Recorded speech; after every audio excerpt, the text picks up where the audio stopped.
নমস্কার। আজকে তোমাদের পড়ে শোনাবো শীর্ষেন্দু মুখোপাধ্যায়ের লেখা ছোট গল্প একটা দুটো বেড়াল। গল্পটি যদি তোমাদের ভালো লেগে থাকে বন্ধুদের সঙ্গে শেয়ার করো। আর আমার গল্প পাঠ যদি ভালো লেগে থাকে তাহলে চ্যানেলটা অবশ্যই সাবস্ক্রাইব করে নাও, যাতে আমি পরবর্তীতে যে গল্পই পোস্ট করি সবার আগে পৌঁছে যায় তোমার ফোনে। তাহলে তোমরা শুনতে থাকো আজকের গল্প একটা দুটো বেড়াল। চুষিদের বাড়িতে কোনো বেড়াল ছিল না, তবে বেড়ালদের আনাগোনা ছিল। সেই সব চোর আর ছোচা বেড়ালদের কথা আর বলবার নয়।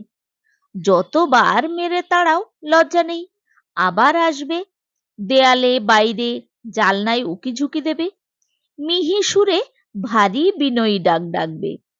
এমনকি শীতের লেপ কাঁথা রোদে দিলে তাতে গা দিয়ে গোল্লা পাকিয়ে শুয়ে রোদ পোয়াবে। খড়ম ঝ্যাঁটা ঠ্যাঙার বাড়ি কি খায়নি তারা। ফাঁক পেলে মাছ নিয়ে গেছে, দুধে মুখ দিয়েছে, নোংরা পায়ের ছাপ ফেলে গেছে বিছানার সাদা চাদরে। বেড়ালের আরো নোংরা কাণ্ডমাণ্ড আছে, সেসবের জন্য হয় রামু জমাদারকে ডাকতে হয়, নয়তো আলাদা পয়সা দিলে পান্তিঝি পরিষ্কার করে দেয়। একটা ভারী বদ হুলো বেড়াল আছে, সে কারো তোয়াক্কা করে না। উদো চেহারা, কপাল আর পিঠে খাবলা খাবলা লোম উঠে গেছে অন্য সব বেড়ালদের সঙ্গে কামড়া কামড়ি করে। হুলোটার চলন খুব ধীর স্থির, তাড়া করলে দৌড়ে পালায় না, ধীরে সুস্থে অনিচ্ছের সঙ্গে যেন দয়া করে সরে যায়। চুষির কাকা বিয়ে করবার পর বাড়ির পেছনের বারান্দাটায় দেওয়াল তুলে একধারে হলো একটা ঘর, বাকিটা হয়ে গেল দরদালান। চুষিদের তাতে খুব আনন্দ। চুষি আর কুশি দুই বোন মিলে তাড়াতাড়ি দরদালানের একধারে পুতুলের ঘর সাজালো। কিন্তু সত্যি বলতে কি, পুতুল খেলার বয়স এখন আর চুষির নেই। কুশি ছোট, সেই পুতুল খেলে। মাঝে মাঝে চুষি যখন পড়তে ভালো লাগে না, কিংবা যখন ছুটির দুপুরে খা খা করে, কিংবা মেঘ বাদলার দিনে ছোট হতে ইচ্ছে হয়, তখন গিয়ে কুশির পুতুল ঘরে ভাগ বসায়। শীতের রাত সন্ধে পার করেই সেদিন নিশুত হয়েছে। মফস্বলগঞ্জের রাস্তাঘাট নির্জন, কুয়াশা জড়ানো ঘুম ভাবে চারিদিক ঝিমোচ্ছে। বাড়ির দরজা জানলা সব শীতের ভয়ে আট করে বন্ধ। ঠিক সেই সময়ে হঠাৎ দরদালানে হুড়ুম দুড়ুম শব্দ। রান্না সারা, পুরুষরা বাড়ি ফেরেনি বলে তখনও খাওয়া হয়নি। মা বসে ময়দার চষি পাকাচ্ছিল, পান্তি মেঝেই পড়ে ঘুম। মা পান্তিকে ডেকে বলল, দেখ তো। ঘুম চোখে উঠে পান্তি দেখতে গেল। পড়া ফেলে চুষিও, চুষির পিঠোপিঠি ভাই কানু, এক হাতে খেলনা পিস্তল, অন্য হাতে দরজার আলগা বাটামটা নিয়ে সবার আগে গিয়ে দরজা খুলে চেঁচালো, কই হ্যাঁ। সবাই জানে এই ভর সন্ধ্যায় চোর আসে না, তবু তা বলে ভয়টা তো থাকেই। পান্তি হেরিকেন তুলে আলো ফেলতেই চুষি বলল, এ মা, দেখছো? কাণ্ড কাকে বলে! রাংতা এনে কত কষ্টে আজ পুতুলের বিয়ের বাসর সাজিয়েছে। রঙিন কাগজের শিকলি, পিচবোর্ড দিয়ে খাট, বরবউ সত্যিকারের ফুল ছড়ানো বিছানায় শুয়ে। সেই সাজানো বাসর ছত্র ছয়খান করে গুন্ডা হুলোটা দরদালানের বন্ধ জালনার তাকে উঠে বসে আছে। কানু চেঁচিয়ে বলল, এ হচ্ছে কেন সিং এর কাজ। কেন সিংটা যে কে তা আজও ভালো করে কেউ জানে না। তবু কানু বলে, কে এন সিং হলো ভিলেন। কেউ কিছু গোলমেলে কাণ্ড করলেই কানু চেঁচাবে, এ হলো কে এন সিং। একবার বাবাকেও কে এন সিং বলে ফেলেছিল কানু, কারণ কপি ক্ষেত তৈরি করার সময় ভুল করে মায়ের লাগানো একটা দোলন চাপা গাছ উপড়ে ফেলে দেয়। মা রাগারাগি করাতে বাবা বলেছিল, ফুল গাছ টোল গাছ কোনো কাজে লাগে? যত সব মেয়েলি ব্যাপার। বাগান হচ্ছে নরম মনের জন্য, ক্ষেত হলো শক্ত মনের জিনিস। এই ব্যাখ্যাটা কেউ তেমন মানতে পারেনি। কানু বলে উঠেছিল, কেন সিং। বাবা জিজ্ঞাসা করলো, কেন সিং কে রে? একজন রাজস্থানী বীর। রাজস্থানী বীর? বাবা ভুরু কুঁচকে বলল, রাজস্থান না রাজপুতানা? রাজস্থানে আবার বীর হয় নাকি? সব তো শুনি ব্যবসা করে। কানু মরিয়া হয়ে বলে, রাজস্থানী। বাবা আর কিছু বলেনি। ইতিহাস তো আর তেমন মনে নেই। তা হুলোটা কানুর সেই কেন সিংই বটে। দুধ নয় যে হাড়ি উল্টাবি, মাছ নয় যে খাবলা দিবি, পুতুলের ঘরটা তবে ভাঙতে গেলি কোনাকেলে? পুতুল খেলার তুই বুঝিস কিরে পাজি? কানু বাটামটা ধরে এক লাফে এগিয়ে গিয়ে চেঁচাতে লাগলো, कम ऑन केन सिंह, तुम्हारा इज्जत आज बहुत खतरे में है। आज तुम्हारा टेंगरी टूटेगा बिल्ली का बच्चे। চুষি দৌড়ে গিয়ে পুতুলের ঘরের সামনে বসে বড় বড় চোখে চেয়ে দেখলো সব। কান্না পায়, কত কষ্টে সাজিয়েছে। ও সেটা সাজবেলায় ঘুমিয়েছে ভাগ্যিস, কাল সকালে অবস্থা দেখে কাঁদতে বসবে। কানুর হিন্দি শুনে চুষি ধমক দিয়ে বলল, তোমার হিন্দি ছবি দেখা বের করছি কানু, আজই বাবাকে বলবো। কাম অন কেন সিং। বলে কানু বাটামটা যেই জালনার তাকে হুলোটার দিকে বাড়িয়েছে, অমনি শুরু হলো হুলুস্থুল কাণ্ড। এমনিতে হুলোটা ভয় পায় না, কিন্তু এবারটায় যেন মরিয়া হয়ে এক লাফে নেমে কানুকে এক ধাক্কা দিয়েই দরদালানের দরজা দিয়ে পড়ল। ফো করে একটা হতাশার শ্বাস ছাড়লো হুলো। দরজা বন্ধ।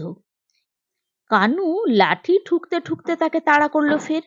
বলল, बिल्ली का बच्चे, तुमने इंसान नहीं, सिर्फ बिल्ली की एक नन्हे मुन्ने बच्चे हो। तुम्हारा जिंदगी में एक गहरा दाग दिखाई जाती है। হুলোটা তাড়া খেয়ে ফের ছুটে আসে রান্নাঘরের বন্ধ দরজায় আছাড় খেতে। হারিকেন তুলে ধরে পান্তিও তাকে হুড়ো দিতে থাকে, যা গ্যাদড়া মুখ পোড়া, দূর হ। কিন্তু হুলোটা যাবেই বা কোথা দিয়ে? যাওয়ার কোনো পথ নেই। চুষিও তখন রাগে রি রি করা গায়ে উঠে গিয়ে বাবার ছাতাটা হাতে করে নিয়ে এলো। মা ভিতর থেকে ডেকে বলল, দেখিস ভয় পেয়ে যেন আছড়ে কামড়ে না দেয়। মায়েরা জানে অনেক, বাস্তবিক হুলোটা যে ভয় পেয়েছিল সে রাতে। তিনজন যখন তিন দিক থেকে তাকে ঘিরে ফেলেছে, তখন বারান্দার কোণে দেওয়ালের সঙ্গে সেটে বসেছে সেটা, দাঁত বের করে ঘ্যাও ঘ্যাও করে আওয়াজ ছাড়ছে। ল্যাজটা আস্তে আস্তে ঢেউ দিচ্ছে। কানু লাঠি বাড়াতেই সেটাকে এক থাবা দিল জোর। চোখ জ্বলে উঠল হুলোটার। চুষি বুঝতে পেরেছিল কামড়াবে, কানু বোঝেনি। সে আর এক দফা বীরত্ব দেখাতে যেই লাঠি উঠিয়েছে, অমনি দেখা গেল হুলোটা বাঘের মতন লাফিয়ে উঠল কানুর গায়ে। একটা থাবা তো দিলই, পায়ের বুড়ো আঙুলে দাঁতও বসিয়ে দিল। কি আক্রোশ তার! সেই নিয়ে ডাক্তার বদ্যি। মা শুধু এসে বলেছিল, দেখো কাণ্ড, জালনার একটা পাল্লা খুলে দিবি তো, নইলে ও পালাবে কোথা দিয়ে। এই বলে মা জালনা খুলে দিতেই হুলোটা এক লাফে পালালো। বাড়ির পারিবারিক ডাক্তার গুণেনধরের সঙ্গে বাবার বনিবনা হয় না। কানুকে দেখতে এসে ডাক্তার ধর বললেন, অ্যান্টিটিটেনাস দিতে হবে। বাবা বললেন, বেড়াল কামড়ালে অ্যান্টিটিটেনাস কেন? আয়োডিন দাও। আয়োডিনও দাও, সঙ্গে এটিএস। বাবা বললেন, ঘোড়া কামড়ালে এটিএস দেয়, বেড়াল কামড়ালে নয়। ধর কটমট করে তাকিয়ে বললেন, তবে আমি যাচ্ছি, যা খুশি করো। রাগ করে ডাক্তার ধর চলেই যাচ্ছিলেন। ঠাকুমা এসে তার গায়ে মাথায় হাত বুলিয়ে বাবা বাবা বলে ঠান্ডা করে। বাবা শুধু বললেন, বিড়াল যে এত ডেঞ্জারাস হয় জানতাম না। হুলোর জন্য এত সব কাণ্ড। একদিন সকালের দিকে পুবের বারান্দায় রোদে বাবা দাড়ি কামাতে বসেছে। কামানোর জন্য গরম জল আনতে গেছে চুষি, কিন্তু রান্নাঘরের উনুনে তখন ভাত ফুটছে।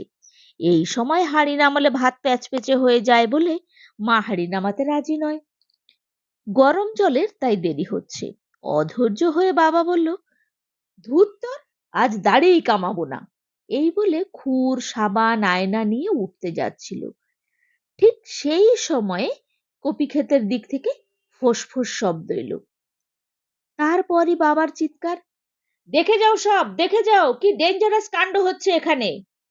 সবাই ছুটতে এসে দেখে একটা হাত দেড়েক লম্বা দাঁড়ার সাপের সঙ্গে নিরীহের মতো লালচে রঙের বিড়ালটার লড়াই লেগেছে কপি খেতে। ভারী মজার লড়াই। সাপটা একবার বিড়ালের বুক পেট প্যাঁচ মেরে কান কামড়ে ঝুলে থাকে, বিড়ালটা তখন ভেজা বিড়ালের মতো বসে থাকে চুপচাপ। সাপটা অনেকক্ষণ ওই রকম থাকে, কাহাতকার বিড়ালের কান কামড়ে থাকা যায়, এই ভেবে প্যাঁচ খুলে নিজের কাজে রওনা হয়। তক্ষুনি বিড়ালটা ভেজা ভাব ঝেড়ে ফেলে লাফিয়ে গিয়ে সামনের দুই থাবায় সপাটে ধরে টেনে আনে। তারপর সেটাকে ফেলে কাতুকুতু দেয়, গলার নলিতে কামড়ে ধরে আঁচড়ে দেয়। সাপটা মহা হাঙ্গামায় পড়ে ওলট পালট খায়। তারপরে ফের প্যাঁচ মেরে ধরে। সেই খেলা দেখতে বাইরের লোকও জমে গেল বেড়ার ধারে। বেড়ার বাইরে লোকজনের মধ্যে চুষি হঠাৎ বাবুদাকে দেখতে পেল। আজকাল কি যে হয়েছে তার, বাবুদাকে দেখলেই কেমন যেন বুকটা ঝ্যাত করে ওঠে, সারা শরীরে একটা তানপুরার তার পিড়িং করে বাজে। বাবুদা বেশ দেখতে, তার দিকে তাকায় প্রায়ই। চুষি তাকাতে লজ্জা পায়, যদিও ইচ্ছে করে। কিন্তু সেই দিন বিড়াল সাপের লড়াইয়ের সময় মজাই হলো একটা। সবাই যখন লড়াই দেখছে তখন চুষির নজর পড়ল বাবুদা এক দৃষ্টে তার দিকে চেয়ে আছে। গায়ে কাটা দিল চুষির, শিহরণ যাকে বলে। ভারী লজ্জা লজ্জা করতে লাগলো। যতবার চোখ সরিয়ে নেয় ততবারই চোখটা গিয়ে বাবুদার চোখে আটকে যায়। এরকম কয়েকবার হতে হতে চুষি আর চোখ সরানোর হাঙ্গামায় গেল না, চেয়েই রইল। বাগানে তখন কপি ক্ষেতের ভেজা মাটিতে সাপটাকে নখে করে চিরে ফেলেছে বিড়ালটা। এই ঘটনার পর বাবা পড়ল মহা সমস্যায়। বলতে লাগলো, আমি জানতাম বেজি আর ময়ূরী সাপের সঙ্গে লড়াই করে, কিন্তু বিড়ালের ব্যাপারটাও বেশ ডেঞ্জারাস দেখছি। বাবার বন্ধু সুভদ্র তার উত্তরে বলে, তুমি দুনিয়াটার জানোটা কি হে? চিরকাল হম্বিতম্বি করে এলে, শিখলে না কিছুই। বিড়ালের ব্যাপারটা আমি আগে থেকেই জানতাম। চালাকি করো না সুভদ্র, জানলে এতদিন বলনি কেন?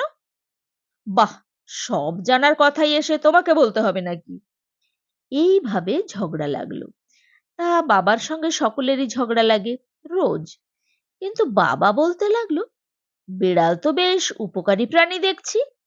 শুনে কে যেন বলল, খুবই উপকারী, ইঁদুর মারে। শুনে বাবা বলল, ইঁদুর? ইঁদুর কোনো প্রবলেমই নয়, প্রবলেম হলো সাপ। এই নিয়ে তার সঙ্গে বাবার একটা মন কষাকষি হয়ে গেল। বাবা কিছুতেই স্বীকার করলো না যে সাপ বিপজ্জনক প্রাণী হলেও গৃহস্থের ঘরে ঢুকে উৎপাত করে না যতটা করে ইঁদুর। শীতের দুপুরে যখন রোদে কাঁসা পেতলের রং ধরে তখন সেই রোদের ওমে বসে চারজন লুডো খেলে। ঠাকুমা, মা, চুষি আর পান্তি, কখনো কানু। কাকিমা ছেলে হতে বাপের বাড়ি গেছে, নইলে সেও খেলে। দাদু মারা যাওয়ার পরপরই ঠাকুমা আমিষ, পাড়ওয়ালা শাড়ি আর পান খাওয়া ছেড়ে দিল। তারপর এক রাতে স্বপ্ন দেখলো দাদু এসে ঠাকুমার বাহাতের ওপর ঠ্যাং ঝুলিয়ে বসে বলছে, তুমি যে পান খাও না তাতে আমার বড় কষ্ট হয়, আর কিছু না হোক পানটা অন্তত খেও। সেই থেকে ঠাকুমা আবার পান খাওয়া ধরল। মুখে রসস্থ পান থাকলে লুডো খেলবার বড় অসুবিধা। মুখ নিচু করলেই কোন ফাঁকে পানের পিক ফুচ করে বেরিয়ে যায়। ঠাকুমার আবার সামনের দিকের দুটো দাঁত না থাকায় পানের রসে বাদ দেওয়ারও উপায় নেই। ছক্কা চেলে ঠাকুমা তাই ঊর্ধ্বপানে মুখ তুলে জিজ্ঞেস করে, কত? কানু বা মা বা চুষি চাল দেখে দেয়, ঘর গুনে গুটিও চেলে দেয়। ঠাকুমা ঘাড় কাত করে দেখে, কানু ঠাকুমার গুটি চালালে ঘর চুরি করবেই, মহা চোরটা। সেদিন ছুটির দিনের দুপুরে যখন খেলা জমে উঠেছে তখন পান্তি এসে খবর দিল কাকার ঘরের চৌকির তলায় এক বেড়ালিনী মুখে করে তার আতুড়ে ছানা এনে রাখছে। তাড়াও তাড়াও বলে চুষি লাফিয়ে উঠেছিল। পাশের ঘর থেকে বাবা উঠে এসে প্লাস পাওয়ারের চশমাটা খুলে হাতে নিয়ে বলল, কোথায় বেড়াল ছানা দেখি? সবাই গিয়ে দেখে বেড়ালের বাচ্চাগুলো দেখতে কিন্তু বেশ একেবারে পাউডার পাফের মতন। একটার পেটের তলা দিয়ে আর একটার মুখ বের করে আছে, একটা অন্যটার গা বাইছে, আর মিহি স্বরে মিউ মিউ করে যাচ্ছে অনবরত। ধাড়ি বেড়ালটা বাচ্চা রেখে পালিয়েছে কোথাও, লোকজন সরে গেলে আসবে। বাবা ঘোষণা করলো, বাচ্চাগুলোর খিদে পেয়েছে, ওদের একটু দুধ এনে দে তো চুষি। মা বলল, দুধ কি ওরা চেটে খেতে পারে, খামোখা দেওয়া। আহা, দিয়েই দেখো না, খিদে পেলে বাঘে ধান খায় শুনেছি। দেওয়া হলো কুশির খেলা ঘরের একটা ছোট্ট বাটিতে করে। সেই বাটির দিকে ফিরেও তাকালো না বাচ্চাগুলো, বরং একটার গায়ে ধাক্কা লেগে বাটি উল্টে দুধটুকু পড়ে গেল। পরে ধাড়িটা এসে সেই দুধ চেটে খায়।